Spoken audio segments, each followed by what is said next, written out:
Hello everybody and welcome to another Southbaygamers Battle Report. Today we have the Imperial Guard going against the Dark Eldar. A little bit of a disclaimer guys, just want to let you guys know that this game is going to be a decently competitive list, so you will see two strong lists going against each other. Just want to make that point across, get that point across. In our 1750 list for the Imperial Guard, we have Commissar Yarrick and a tank commander leading off the battalion detachment. Probably going to make Commissar Yarrick the warlord and give him the 6 of Feel No Pain. As much as I want to give it to the tank commander, I know he's going to be a big threat, so he's going to be targeted pretty quickly. That being said, the tank commander has Punishers, Heavy Bolters, and Storm Bolters. Then in the battalion we have 4 troop choices, all exactly the same. I like to do that just to keep it simple and make sure I can remember what's in it. 4 infantry squads. Sergeant has a bolt gun. There's a missile launcher in each and a flamer. Leading off also in the battalion, in the battalion also are 2 Chimeras, kitted out the same. They're going to have multi-laser, heavy flamer. 2 Taurox primes, also the same. We have 2 autocannons, the Gatling cannon and Stormbolter. And thank you for the comment letting me know that only Militarum Tempestus or the Officio Perfectus models can go inside these, so they will unfortunately not be able to transport anything. But that is something I did make a mistake on our previous battle report, and I do apologize for that. Inside the Chimeras will for sure be 1 veteran team squad. They're just going to have 3 melta guns and Sergeant with bolt gun again. Still in the battalion detachment are 2 commissars, just with bolt guns for leadership purposes. I actually think I might have only taken 1. I'll double check my list, but off the top of my head, yeah, I actually remember only taking 1. So sorry, there is only 1 commissar in this list. And in the Outrider detachment, we have a company commander leading it off, 2 scout sentinels with missile launchers, and a hellhound with heavy flamer upgraded and stormbolter. In the spearhead, we have 2 separate heavy weapons teams, one being heavy bolters, the other one being autocannons. A company commander leading it off, and then Lieben Russ Punisher, I believe I gave it, with the heavy bolters stormbolter. That is my 1750 points, and if I didn't already mention this, I'm going against Dark Eldar, and it should be a pretty bloody game. Here's 1750 of Dark Eldar. Go ahead. Okay, to start off, in the battalion detachment we have an Archon who's armed with an Agonizer, a Phantasm grenade launcher, and a blaster. He'll be my warlord, and he has the +1 leadership boost. Over here we have a Succubus with an Archite glaive and the splinter pistol. 8 witches. The sergeant has an Agonizer and a Phantasm grenade launcher. We have 2 identical squads of Cabalites. The champion each has a Phantasm grenade launcher. There's a Dark Lance and a blaster in each squad. In the elite section I have 2 5-man squads of Mandrakes. I have 1 small squad of Reaver jet bikes. They have a Grav Hammer or Grav Talon and a blaster in them. I have a Ravager with 3 Dark Lances and a Shock Prow, and then 3 Raiders, each with a Dark Lance and a Shock Prow. I then have an Air Wing detachment that has 2 Razorwing jet fighters. They're both identical, they just have Dark Lances and the Splinter Rifle with their missiles. And then I have a Void Raven bomber that has Void Lances and the missile upgrade. Alright, cool. That is 1750. We are playing Tactical Escalation. Here's the shot of the deployment. As you can just see a bunch of gunline Imperial Guard on this side. We did roll off for deployment and we got the Spearhead Assault. So this is a new one for me. So this is what it looks like. This is like a little point tip right here. I didn't go all the way up to it, but it's basically that line. And then you do like a little 12-inch up here and then draw a line down that way. So as you can see, just everything kind of piled in there. Nothing obviously in reserve. And then on the Dark Eldar side, not much really to deploy.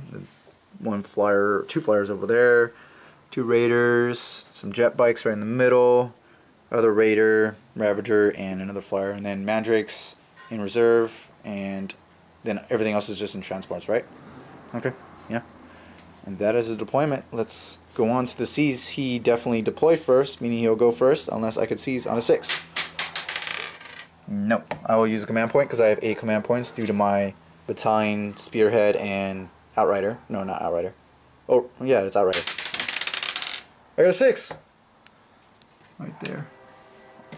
Imperial Guard, turn 1.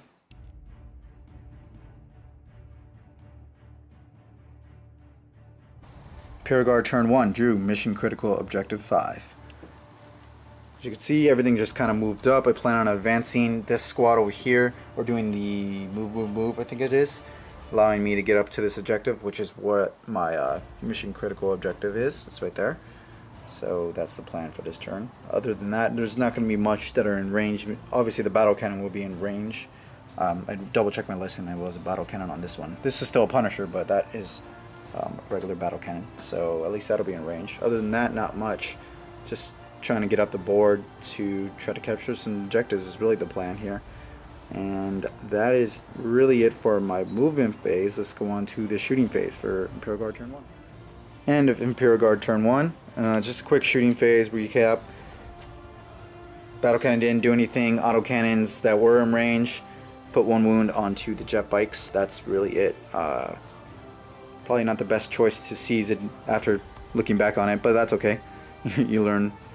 I really just kind of wanted to move up the board because otherwise I'm going to be kind of trapped in this little crevice right here. So that's my turn. I did score mission critical objective 5, giving me 1 point. On to Dark Eldar turn 1.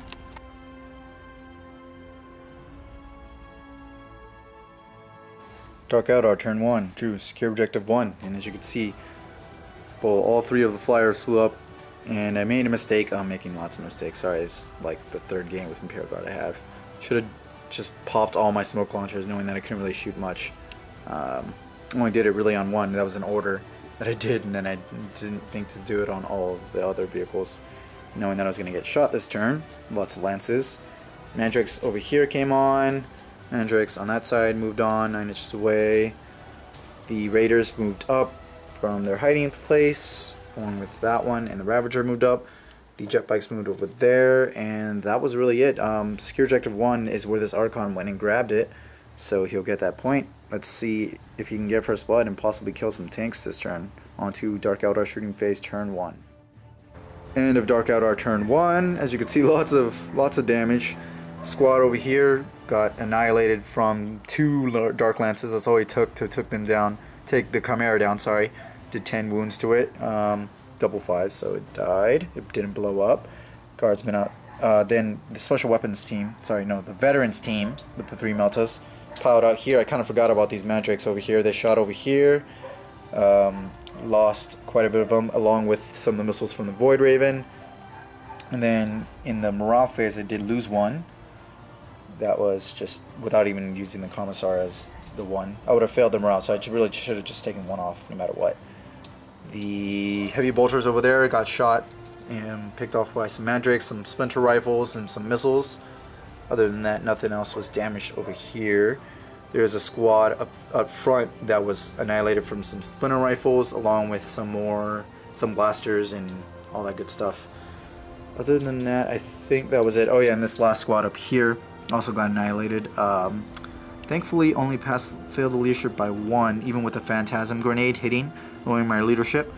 And I decided to leave the Flamer because I felt like that would have been the best choice against this army. So that was that. He'll score objective 1 and definitely get first blood, and second blood, and third blood.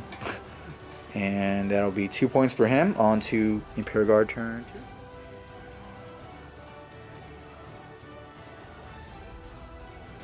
Imperial Guard turn 2. Drew defend objective 1 and hold the line. Hold the line will be easy because I already have that. And defend 1 is unfortunately over there where the Archon is, so that would not be possible probably ever because I don't have that quick moving, or at least the stuff I have isn't really moving up. The stuff that move quick aren't really planning on moving very far. So everything's already in my face, kind of. At least the flyers are. So let's see. So during the movement phase, The Sentinel moved around just to try to tie up these Mandrakes and maybe kill a few of them with this missile launcher. Melta squad stayed still. They're already kind of out of range, so I didn't really need to move them. The Flamer guy moved up on this building just to be a pest to help out with this Void Raven. The Chimeras, or this Chimera just, I don't think it moved. The Taroxes didn't really move. The autocannons didn't really move. Commissariat got in the middle of all this. The infantry squad is just over there. Sorry, it didn't really move much.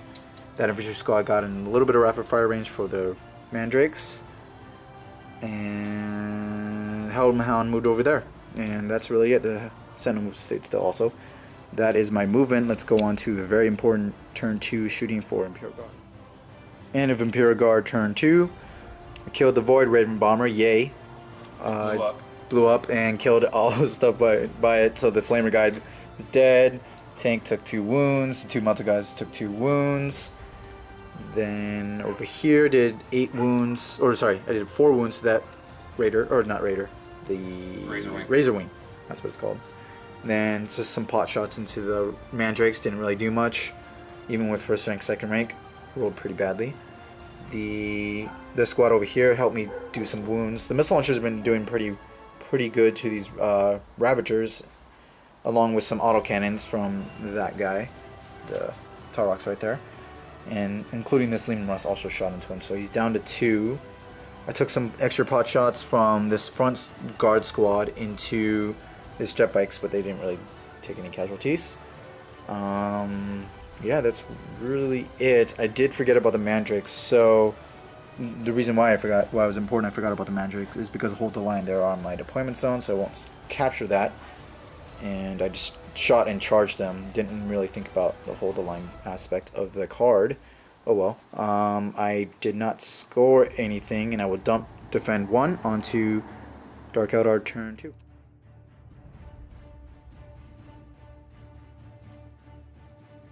Dark Eldar turn 2 drew Big Game Hunter and Secure Objective 6, which is conveniently right there where they already were.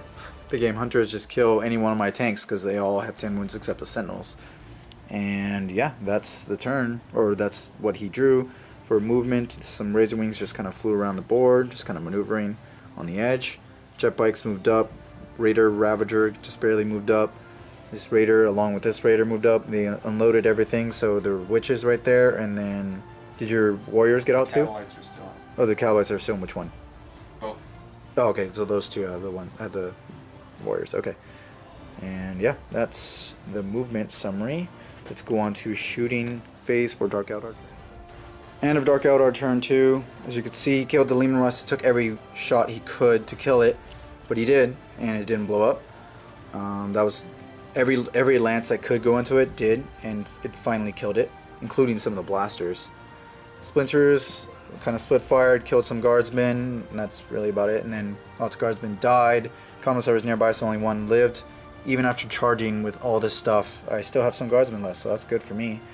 The company commander's glorious intervention into that squad, into those combats, and allowing me to kill some more guys. And then jet bikes didn't do anything into the Lehman Russ. Or did 1 wound to the Lehman Russ from the regular attacks out of all things. And then piled into the Tarox. And yeah, that was that. Nothing over there happened. Nothing happened over there. And that was it. He'll get Big Game Hunter and Secure Objective 6 onto Imperial Guard turn 3.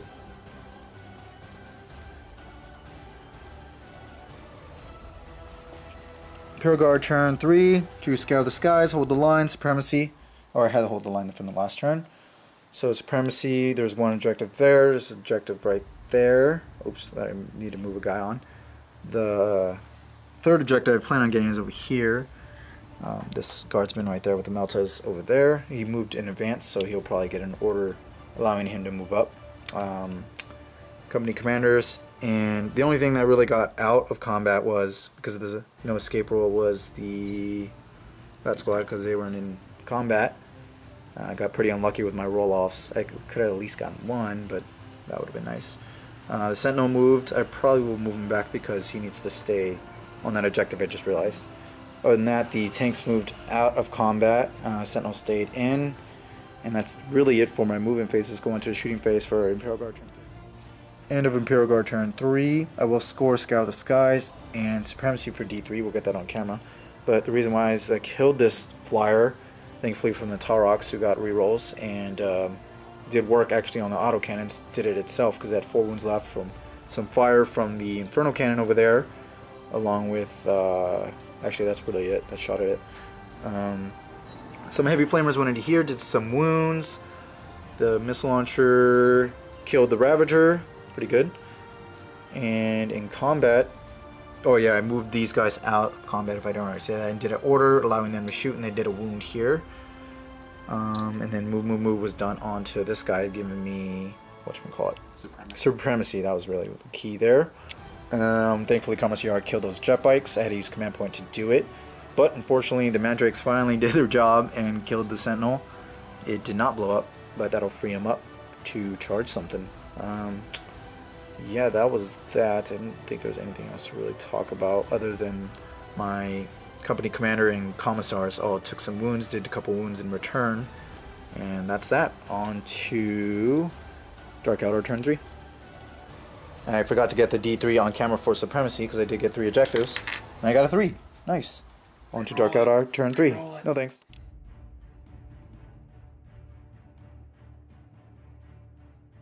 Sorry. Dark Eldar turn 3. Secure objective 2, defend 6, and secure 6 was what he drew. He will get 6, secure 6 for sure. And has that raider taken any wounds yet? No. Okay, good to know. So that'll be 3 points for him right there.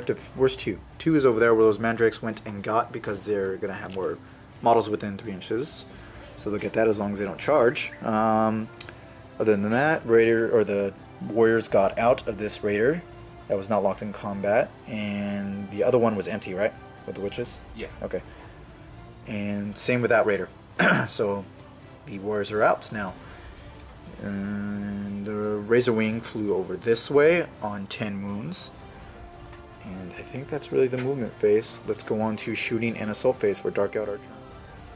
End of Dark Eldar turn 3. Is this really only turn 3? Yeah. He'll score secure objective 2 and secure objective 6, and probably get defense 6, because I don't know if I'm going to be able to kill that thing. Maybe worth killing that though, because it's an extra 2 points. Either way, he charged in with this raider into the Sentinel, nothing really happened. Killed the commissars, or one of the commissars, due to pistols, and then the company commanders died from the witches during the assault phase. And over here, Mandrakes did 1 wound, witches were able to pile in there.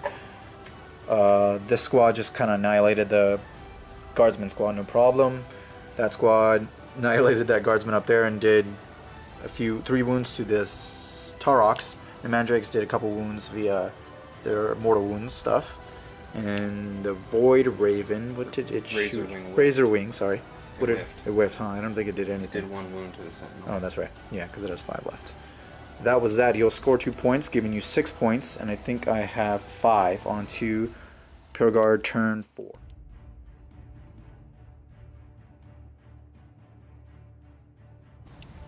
We just did a whole turn recap for Imperial Guard turn 4.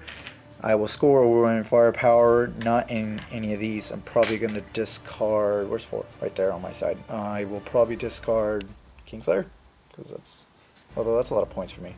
You'll hold the line, because I should have done it a long time ago. Oh well. Yeah, dude, the reason why I got overwhelming firepower, I killed the Mandrakes. I was just split fire from some of the Gatling cannons, Punisher cannons, and then all in all, I just killed some warriors. Rolled pretty bad on the wounds, so not too great there. The Chimera just shot into this raider and charged in here to target these witches from charging into my line some more.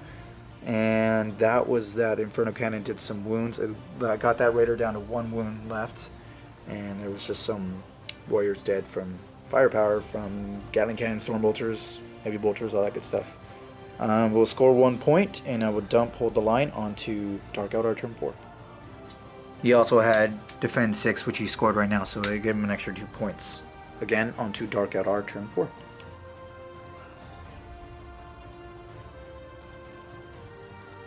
Dark Eldar turn 4 drew pretty good cards. Advance, secure objective 3, secure objective 1, and behind enemy lines.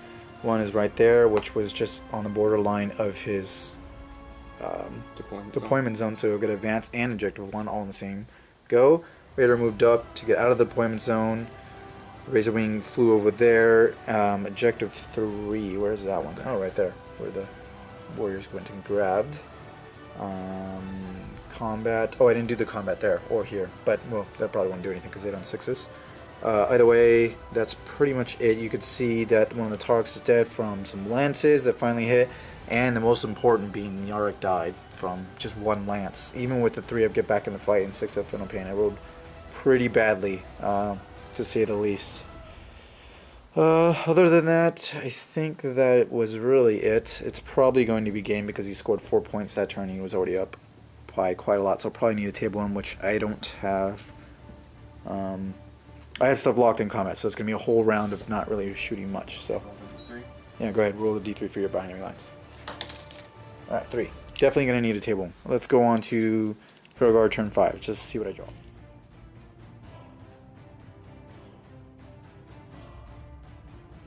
We already started cleanup, but just for reference, I did ended up conceding just because it was just too much for me to handle. Seeing that 3 of my vehicles, which could do a lot of damage this turn, yes, but they were all locked in combat, so it would have been a round of shooting, and by that point, it would have been turn 6, and who knows if the game would have gone on. Either way, it was a good game. I'm glad it wasn't a stomp either way. We tried to balance it a little bit. Hopefully it was. It seemed like it was, even though in the end I lost by a lot of points. But it was really just came down to card draw. You drew pretty good on objectives, and I did not so much.